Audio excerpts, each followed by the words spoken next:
Hello प्यारे बच्चों, हमने पिछले वीडियो में 11 प्रश्न कर चुके हैं एक्सरसाइज 5.2 के।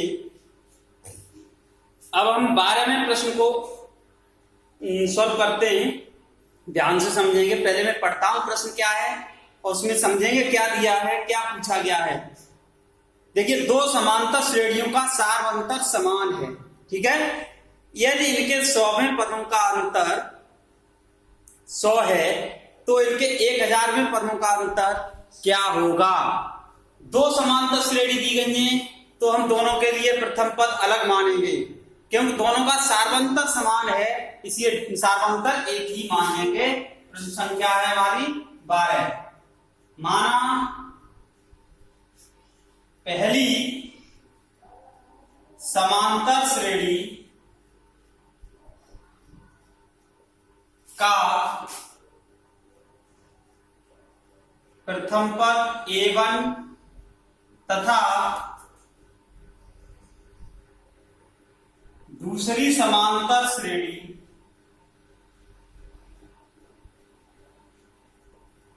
का प्रथम पद A2 है और दोनों समांतर श्रेणियों का सार्वंतर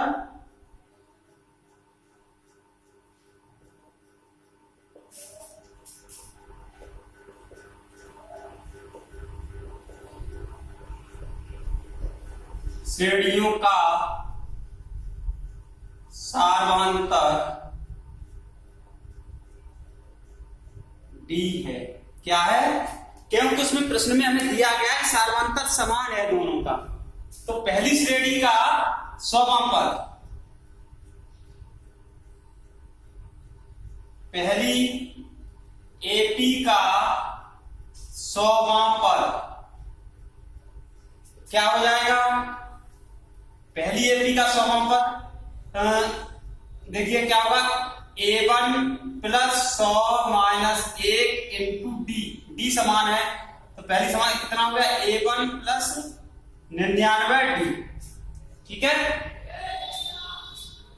दूसरी समांतर श्रेणी का 100वां पद, इसको हमने मान लिया T100, ठीक है। दूसरी AP का 100वां पद कितना हो जाएगा, A2 plus 100 minus 1 into D समान है, प्रथम पद अलग अलग है। इसको दूसरी समान श्रेणी के इसको T100 तो मान लेते हैं, इसको T डैश कर देता हूं, ठीक है। क्या मान लिया इसको, T डैश बराबर A2 प्लस 99D। अब क्या हो गया, दोनों का अंतर कितना दिया है, 100। इन दोनों का अंतर जो दिया है वो दिया है 100। प्रश्नानुसार T100 माइनस T डैश 100 बराबर दिया गया है 100। कितना दिया है, पहले दो समान श्रेणियों के 100वें पदों का अंतर दिया है 100। इसका मान लगा दीजिए यहां से, A1 प्लस 99D, इसका मान लगाओगे तो A2 और ये प्लस है, इस माइनस की वजह से माइनस हो जाएगा 99D बराबर 100। तो इससे ये कट गया, ये आ गया A1 माइनस A2, क्या आ गया, A1 माइनस A2 बराबर 100। समीकरण डाल दीजिए इसको A, ठीक है। पुनः पहली AP का 1000वां पद कितना हो जाएगा, A1 plus 1000 minus 1 into D। इसको हम व्यक्त कर रहे हैं T1000 बराबर A1 प्लस 999D। दूसरी AP का 1000वां पद क्या हो जाएगा, A2 plus 1000 minus 1 into D। इसको T डैश मान लिया हमने 1000 बराबर A2 प्लस 999D। है कुछ नहीं इसमें ज्यादा, सवाल में पहले दो समान समांतर श्रेणियां दी गई हैं उनके पहले पद तो अलग अलग हैं लेकिन सार्वंतर दोनों के समान हैं। तो पहला पद इसका A1 मान लिया, इसका A2, सार्वंतर दोनों के समान है तो D मान लिया। तो पहली श्रेणी का 100वां पद निकाल लिया, दूसरी का 100वां पद निकाल लिया, दोनों का अंतर ये आया, समीकरण मिल गया हमें। ऐसे ही पहली AP का 1000वां पद, दूसरी AP का 1000वां पद, ये निकालिए, इन दोनों का अंतर भी दिया है। अब हमें निकालना है इन दोनों का अंतर। तो देखो T 1000 माइनस T डैश 1000 बराबर, यही तो पूछ रहा है 1000 में पदों का अंतर ज्ञात कीजिए। तो 1000 में पदों का अंतर निकालना है हमें। तो इसका T 1000 का मान कितना है, A1 plus 999D minus T dash 1000, इसका मान लगा लो। ये माइनस आ रहा है इसलिए ये माइनस हो जाएगा 999D, ये तो कैंसिल हो गया, कितना बचा A1 माइनस A2। और देखो A1 माइनस A2 का मान कितना है 1000, कितना है वो सॉरी 100 है। यहां लिख दो समीकरण 1 से, समीकरण 1 से क्या है A1 माइनस A2 बराबर कितना है 100 है। तो A1 माइनस A2 की जगह में कितना लगा दिया 100। तो T 1000 माइनस T डैश 1000 बराबर भी 100 आया। अतः दोनों समांतर श्रेणियों के 1000 में पदों का अंतर कितना आ रहा है 100 होगा। यानी अगर सार्वंतर समान है तो जितने पहले पद का भी अंतर 100वें पदों का अंतर 100 था, 1000 में पदों का अंतर भी 100 आया। तो ये था हमारा प्रश्न संख्या 12।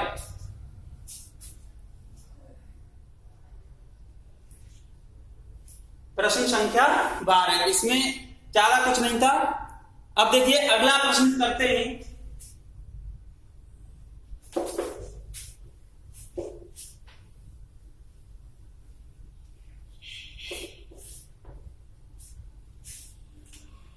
प्रश्न संख्या है 13।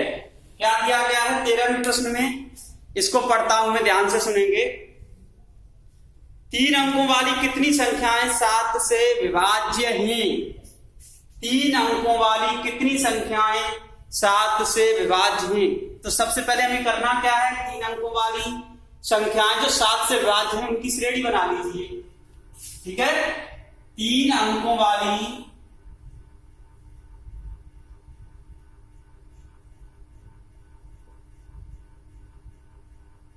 संख्याएं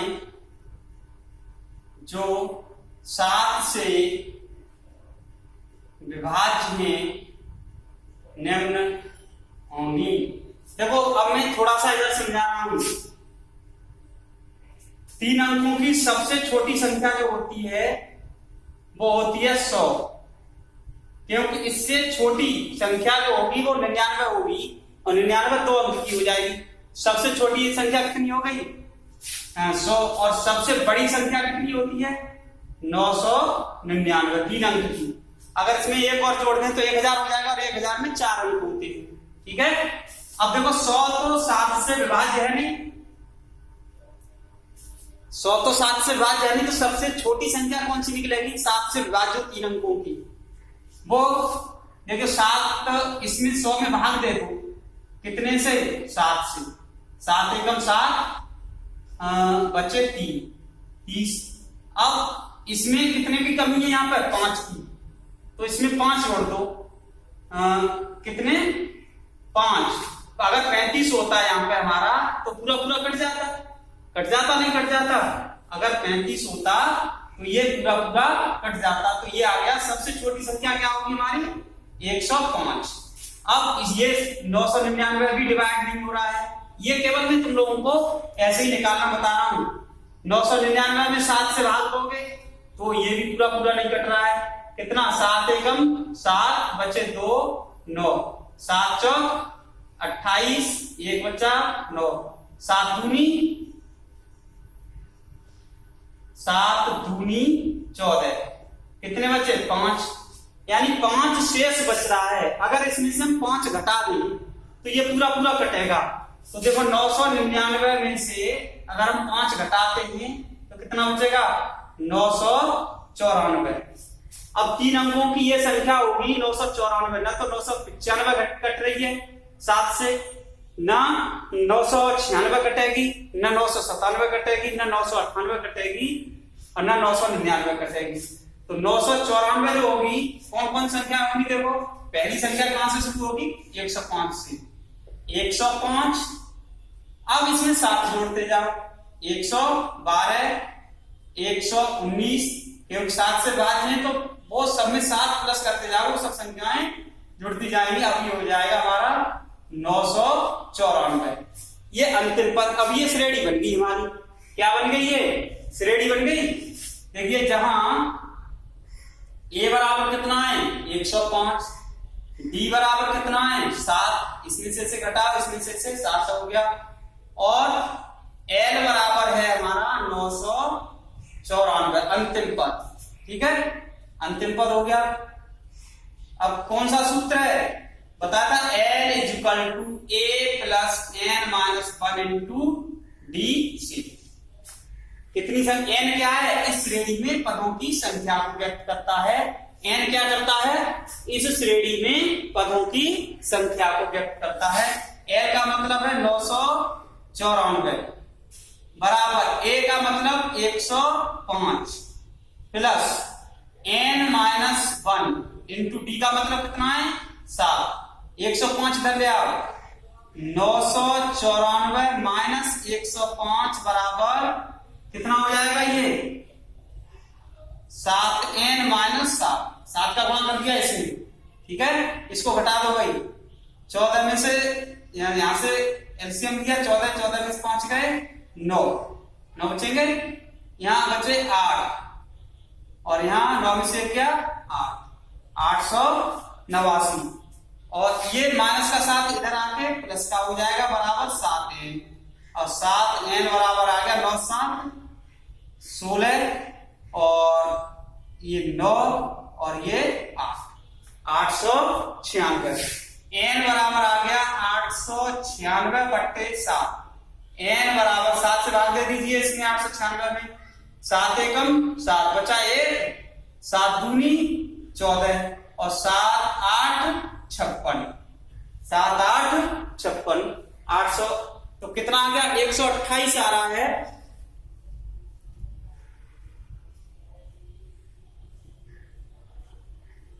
तेरहवां सवाल है 128।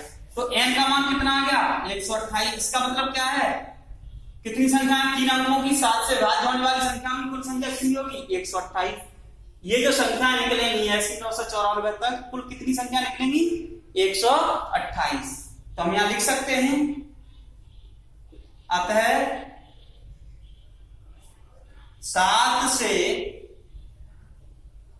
विभाज्य होने वाली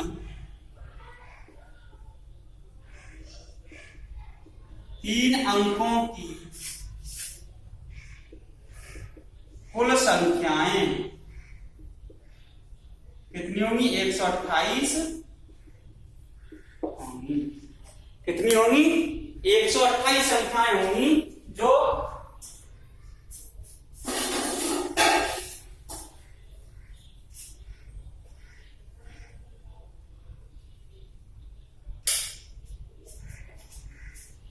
अब 128 संख्याएं होंगी। ये हो गए हमारे कितने प्रश्न हो गए हमारे, अब 13। इसके बाद आशा करता हूं समझ में आया होगा। केवल इसमें इस सवाल में ज्यादा कुछ नहीं था, हमें ये पहचानना था कि 7 से विभाज्य होने वाली सबसे छोटी संख्या जो 3 अंक की होगी वो कौन सी होगी। वैसे तो सबसे छोटी संख्या 100 होती है, 100 में 7 से भाग जाएगा नहीं। जब 100 में 7 से भाग नहीं जाएगा 101 भी नहीं कटेगी, 102 भी नहीं, 103 भी नहीं, 104 भी नहीं, 105 कटेगी। तो सबसे छोटी संख्या 105 हो गई। और सबसे बड़ी संख्या 3 अंक की होती है 999, तो उसमें 7 से भाग दिया वो भी नहीं कट रही है, उसमें शेष बच रहा है 5। तो 5 इसमें से घटा दो, ठीक है, 5 घटा दिया तो कितना हो गया हमारा 994। अगर 994 होती यहाँ पे तो पूरा पूरा कट जाती, तो ये आ गया। ठीक है, अगला सवाल देखते हैं।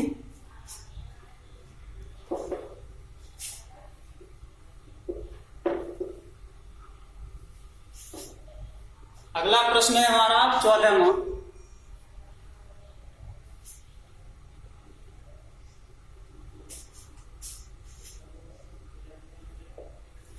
प्रश्न पढ़ता हूं, क्या दिया है ध्यान से समझेंगे। 10 और 250 के बीच में 4 के कितने गुणज हैं? 10 और 250 के बीच में, इसका मतलब है ना तो 10 लेना है ना 250 लेना है। वैसे भी ना तो 10 कट रहा है ना 250 4 से डिवाइड हो रहा है, तो 10 और 250 तो लेंगे नहीं। इनके बीच में 4 के कितने गुणज हैं? देखिए 10 तथा 250 के बीच आने वाले 4 के गुणज, तो 10 नहीं कटेगा, 11 नहीं कटेगा, 12 कटता है। तो सबसे पहला गुणज क्या होगा? 12। अब इसमें 4 जोड़ते जाओ, 12 4 16, 16 4 20, ऐसे ही करके 250 तो कट नहीं रहा 4 से। इससे पहले कौन सी संख्या होगी? 4 घटा दो 250 में से, 249 कटेगी क्या? नहीं कटेगी। और 248 4 से काटो, 4 6 24, 4 दूनी 8, तो लास्ट संख्या हमारी क्या होगी? 248। यही तो होगी, 248 कटेगी। 248 4 से भागो, 250 कटनी भी, 249 कटनी भी, कौन सी कटेगी? 248। तो 10 और 250 के बीच में आने वाले 4 के गुणज कौन से होंगे? 12 16 20 अप टू डॉट डॉट 248। जहां a बराबर कितना है? 12, b बराबर कितना है? 4, घटाते जाओ 4 ही आएगा, और l बराबर है 248 अंतिम पद। तो देखिए l बराबर a plus n minus 1 into B C. n क्या है यहाँ पर? इस श्रेणी में पदों की संख्या को व्यक्त करती है, यानी कुल कितने पद आएंगे, कुल कितने पद आएंगे, यानी कुल कितने गुणज होंगे। l का मान लगा दो 248, a का मान 12, n माइनस 1 इंटू 4, इसको इधर ले आओ। 248 माइनस 12 बराबर ये हो जाएगा 4n माइनस 4, कितने बचेंगे? ये 6 और 3 236, ये इधर आ जाएगा प्लस 4 बराबर 4n बराबर हो गया 240, n बराबर 240 बट्टे 4, 4 6 24 60, n का मान कितना आ गया? 60। अतः क्या होगा? 10 तथा 250 के बीच 4 के गुणजों की संख्या, गुणजों की संख्या कितनी होगी भाई? 60 होगी। 4 10 तथा 250 के बीच में गुणजों की संख्या कितनी हो गई? 60 होगी। ये हो गया तुम्हारा सरल है, 14वां प्रश्न हो गया।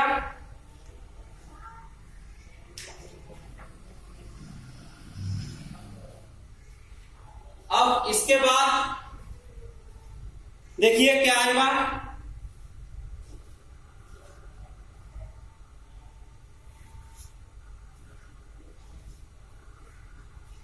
अगला जो प्रश्न है, n के किस मान के लिए दोनों समांतर श्रेणियों इतने उतने के पद के nवें पद बराबर होंगे।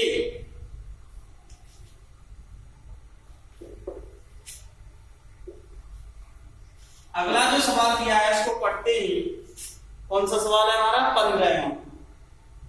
15वां सवाल पूछ रहा है कि n के किस मान के लिए दोनों समांतर श्रेणियों कौन कौन सी दी गई है? 63 65 67 और 3 10 17 के nवें पद बराबर होंगे।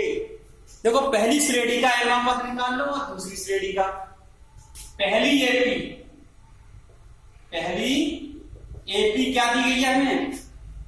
63, 65, 67, 63, 65, 67 अप टू डॉट डॉट, जहां ए बराबर कितना है? प्रथम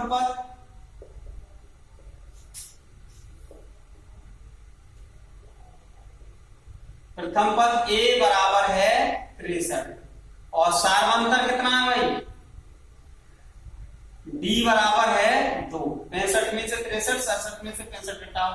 ठीक है, पहली एपी का nवां पद, पहली एपी का nवां पद क्या होगा? पहली एपी का nवां पद, इसको मैं tn से व्यक्त कर रहा हूं, a plus n minus 1 into D. A का मतलब 63 plus n minus 1 into D का मतलब 2 ही तो है, तो इसका इसमें गुणा कर दो। 63 प्लस 2n माइनस 2, 63 में से 2 घटेंगे तो कितना बचेगा? 2n प्लस 61 हो गया ये। दूसरी एपी क्या दी गई है हमें? इसी प्रकार से हम दूसरी एपी के लिए निकालेंगे। दूसरी एपी है हमारी, क्या दी गई है दूसरी एपी? 10, 17, 3, 10, 17, डॉट डॉट, यही तो दी गई है। तो दूसरी यहां पे जहां ए बराबर कितना है?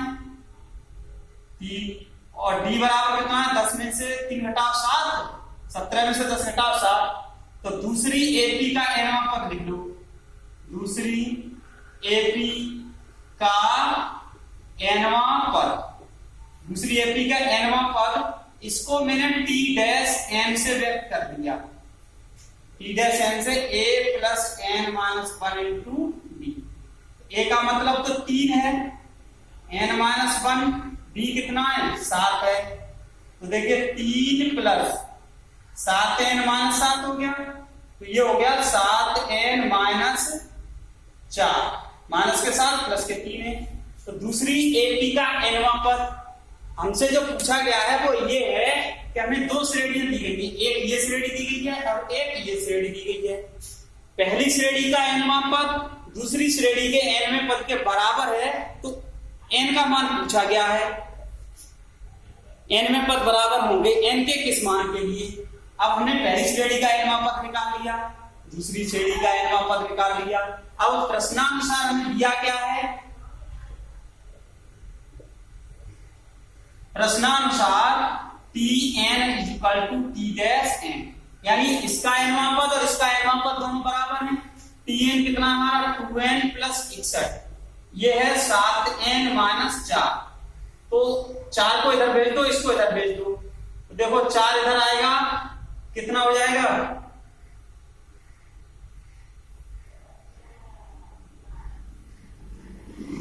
61 प्लस 4 बराबर 7n माइनस 2n। ये 2n इधर जाएगा तो माइनस का हो जाएगा, 7 में से 2 गए, कितने बचे? 5n। 61 और 4 कितने हो गए? 65। n बराबर हो गया 65/5। n बराबर हो गया 65 है बेटा, ये 5 1 5, 5 3 15, 13। तो n का मान पूछा था, n का मान कितना आया? 13। तो n के 13वें मान के लिए, यानी 13वां पद अगर हम इसका निकालेंगे तो इनके nवें पद बराबर होंगे।